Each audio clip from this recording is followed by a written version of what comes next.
Hey boys and girls, I know we just met yesterday in Zoom and did a little bit of read aloud.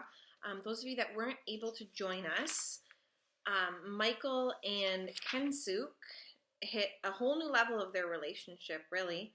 Um, Michael started teaching Kensuke some English, and so now they're able to converse with each other, which is a huge shift for them as they live together on the island, and now that they can communicate with words.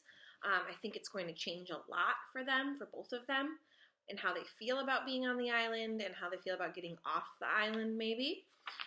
So, right when we left off, Kensuke had said that he would take Michael fishing and took him to his boat that he had hidden on the other side of the island. And inside the boat was Michael's soccer ball. Um, and so I want you to think about what that moment probably felt like for Michael.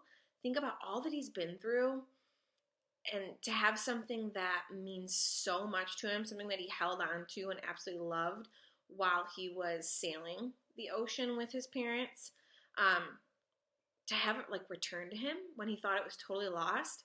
I imagine it would be like finding a piece of yourself that you thought you had lost forever. And so for him, I think that it was a huge moment for him, and I think it was really cool that Kensuke kept it for him.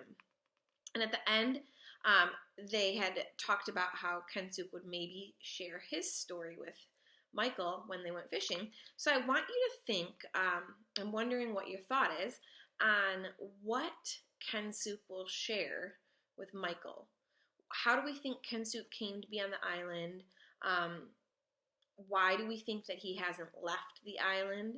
Is there a reason? Like, we had talked earlier about how we didn't know where he got all of his supplies from, but it's obvious that he didn't get pots and pans. He didn't make pots and pans, right? He had to have them from somewhere. And so we still don't know that history, and I'm wondering if Kensuke will tell him everything while they go fishing, or just enough to curb Michael's curiosity. The next chapter is called Everyone Dead in Nagasaki. I was overjoyed. I had found a part of myself that I thought I had lost forever. Now, Kensuke said, beaming at me, now you happy person, my cousin. I happy too. We go fishing. I tell you very soon where I find this ball. Very soon I tell you everything. Little fish, not so good now. Not so many. We need big fish, sometimes from deep sea. We smoke fish, then we always have plenty of fish to eat. You understand? So it sounds like Kensuke is talking about preserving the fish, cooking the fish, so that he can have them stored up. I'm guessing, based on what I know about animals, that maybe he's eaten up the small fish that stay in the area during that time, and now he has to store up some larger fish during a new season. The outrigger was a great deal heavier than it looked.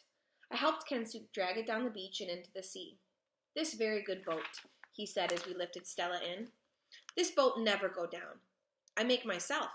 Very safe boat. He pushed us off and jumped in. I never ceased to be amazed at his extraordinary agility and strength. He rowed with a single oar, standing in the stern of the boat, more as if he was punting. Very soon we were out beyond the shelter of the cave and into the swell of the open sea. Clutching my beloved ball and with Stella at my feet, I sat watching him and waiting for him to begin his story. I knew better than to pester him by now.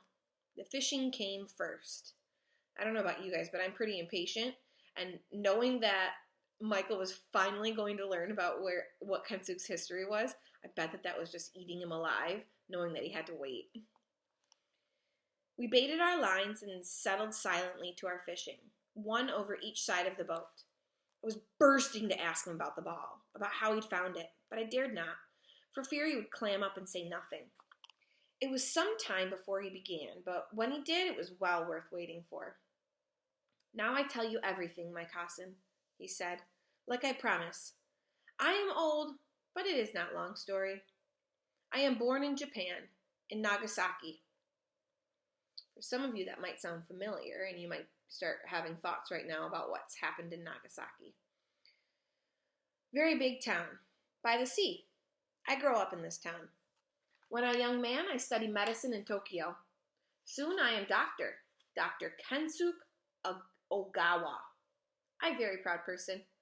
I look after many mothers, many babies too. I first person many babies see in the world. So he must have been a doctor that delivered babies. Then I go to London.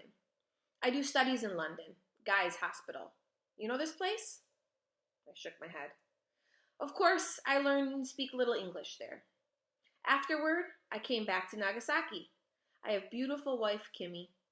Then, I have little son, too, Micaiah. A very happy person in those days. But soon war comes. All Japanese men are soldiers now. Sailors, maybe. I go to Navy. I doctor on big warship. A fish tugged on his line and took his bait, but not the hook. He went on as he rebaited his hook. This war a very long time ago now. I did know something of war in Japan. I had seen it on TV, but I knew very little about it. He shook his head. Many die in this war. This war very terrible time. Many ships go down. Japanese army win many battles. Japanese navy win many battles. All Japanese very happy people. Like soccer, when you win, you happy. When you lose, you sad. I go home often. I see my Kimi and my little Micaiah in Nagasaki. He grow fast, already big boy. We all very happy family. But war go on long time. Many Americans come, many ships, many planes, many bombs. We fight, but now we lose. Very bad time. We are in big sea battle. American plane comes. My ship is bombed. There is fire and smoke, black smoke. Many men burned, many men dead. Many jump off ship into sea. But I stay. I am doctor. I stay with my patients. Planes come, many more bombs. I think I am dead person this time for sure, but I am not. I look all around ship. All patients dead. All soldiers dead. I am only person alive on ship, but engine is still going. Ship moving on her own. She go now where she want to go. I cannot turn wheel. I can do nothing. But I listen to radio. Americans say on radio, big bomb fall on Nagasaki. Atomic bomb. Many dead. A very sad person. I think Kimmy dead. Micaiah dead. My mother lived there too. All my family. I think they all dead.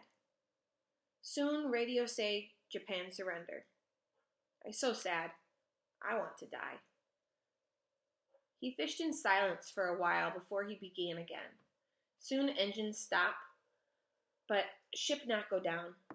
Big wind come, big storm. I think I die for sure now. But see, take ship and bring me here on this island. Ship come onto beach, and still I am not dead. Very soon I find food. I find water also. I live like beggar man for a long while. Inside I feel like bad person. I think, all my friends dead. All my family dead. And I alive. I not want to live. But soon I meet orangutans. They're very kind to me. This very beautiful, very peaceful place. No war here. No bad people.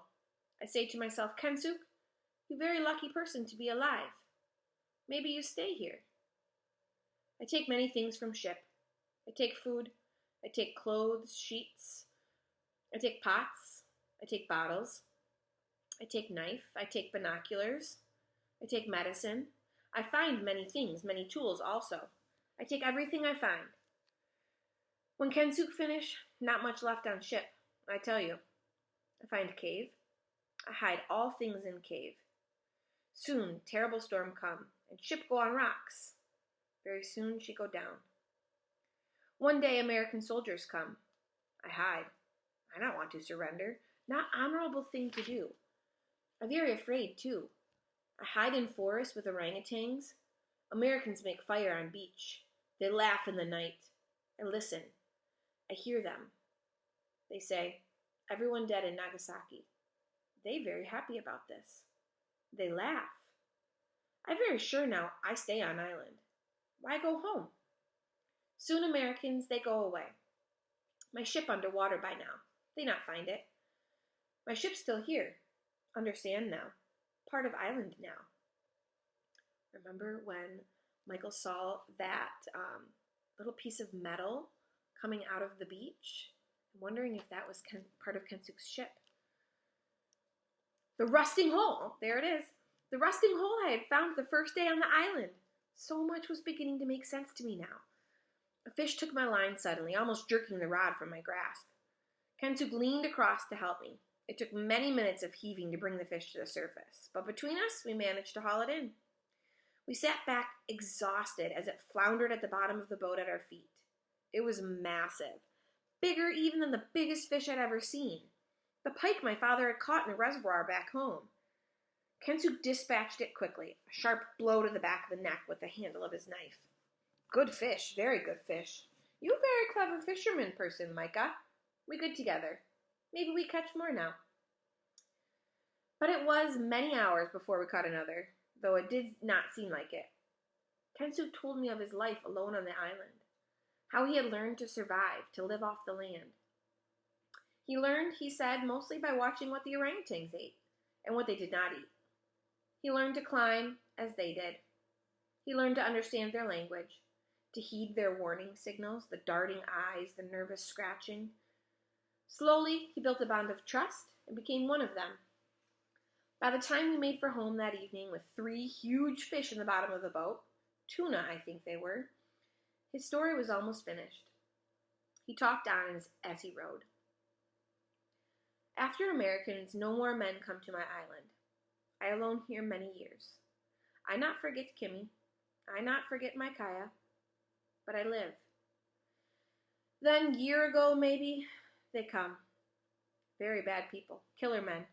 They have guns. They hunt. They shoot. I sing to my orangutans. They come to me when I sing.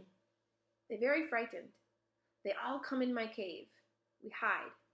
Killer men not find us. But in forest they shoot. You told me name. Gibbon monkeys. They shoot mothers. They take babies. Why must they do this? I'm very angry.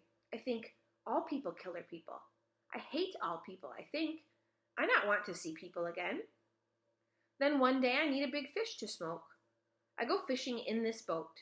Wind blow wrong way, I go far out.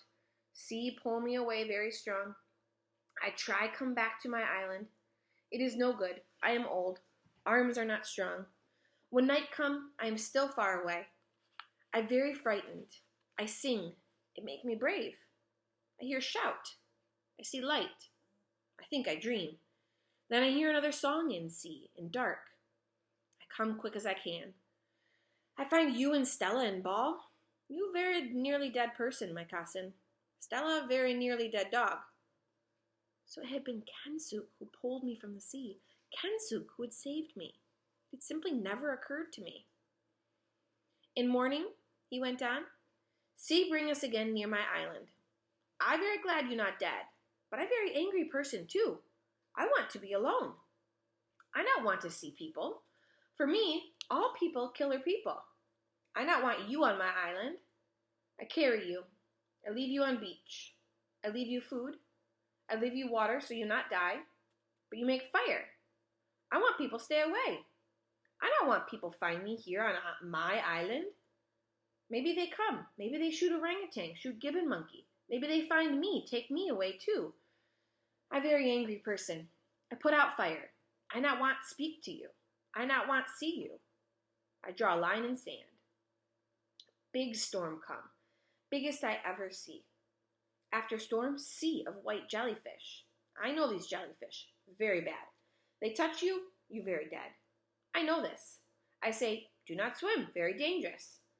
Very soon I see you make big fire on top of hill. I think you very wicked person. I very angry now. And you very angry too. You swim in sea. Jellyfish sting. I think for sure you dead person. But you very strong. You live. I bring you into cave. I have vinegar. I make from berries. Vinegar kill poison. You live, Micah. But for a long time you very sick boy. You strong again, and we friends now. We very good friends. So that was it.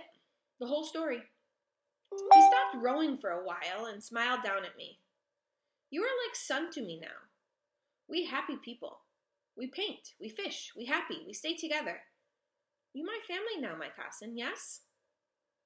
Yes, I said. I meant it and felt it too. He let me take the oar and showed me how to row his way, standing up, feet planted well apart. It wasn't as easy as he made it look. Clearly he trusted me to get us back, for he sat back in the bow of the outrigger to rest and fell asleep almost at once, his mouth open, his face sunken. He always looked even older when he slept.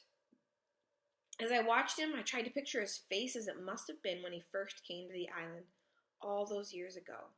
Over 40 years. I owed him so very much. He had saved my life twice, fed me and befriended me. He was right. We were happy, and I was his family. So now that they both know each other's history, they both know where the other person came from, the struggles that they've had, they formed this relationship. Do you think it's going to impact the way the story ends?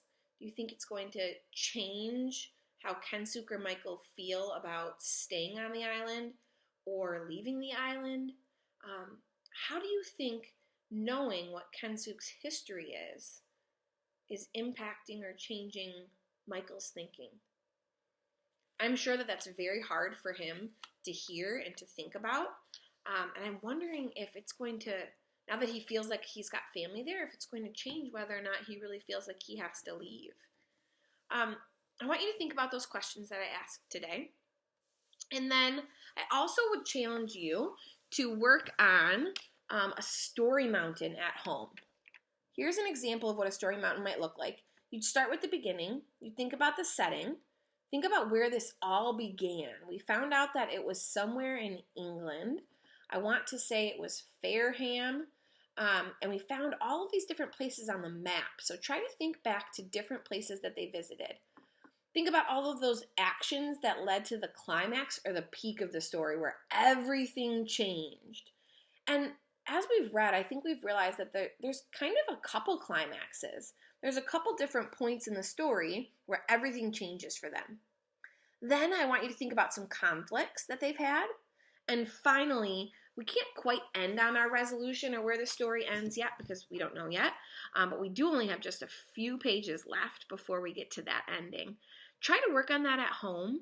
That'll help make sure that you're remembering all of these key details from this story. And that's a story mountain that you can complete on any book that you read to help make sure that you're really thinking as you read. I look forward to the next time we read together.